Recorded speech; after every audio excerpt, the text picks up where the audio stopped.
in-person voter fraud is an enormous issue, with more than exactly 10 documented cases of it in the entire country alone, just since the beginning of the millennium.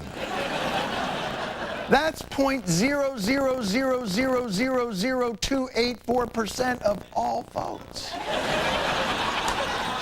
So you can see why Pennsylvania would want to enact a voter ID law that one study claims would potentially disenfranchise over 758,000 of that state's lawfully registered voters, or around 9% of the entire Pennsylvania electorate. But that's the price you pay to prevent something that doesn't happen.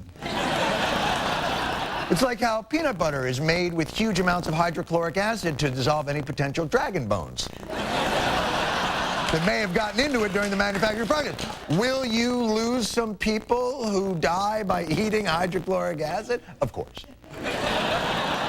But isn't it worth knowing that your peanut butter is dragon bone free? Now, Pennsylvania has voted Democratic in the last 5 presidential elections, and leaning towards Obama in this election. It's not like this voter ID law is blatantly designed to skew that result, right? State House Republican majority leader that designed it. Voter ID, which is going to allow Governor Romney to win the state of Pennsylvania. Done. A lot of PACs are spending money on the Wisconsin state senator recall election that was triggered over Governor Scott Walker's anti-union campaign. Estimates of total spending in Wisconsin have reached $25 million. Holy schlitz. And some of that cash comes from my PAC pals at Americans for Prosperity, funded by billionaire industrialists Charles and David Koch. They're like the Olsen twins of factory runoff.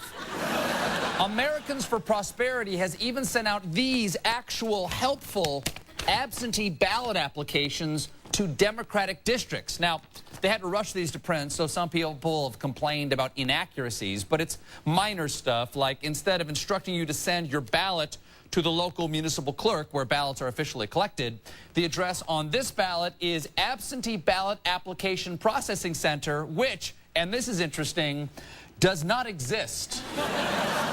But I'm sure the Koch brothers were going to give Democratic voters helpful instructions like mail in your completed absentee ballot, which must be received by your city clerk before August 11th.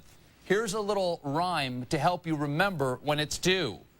On August 11th, make your selection. That's just 2 days after the actual election.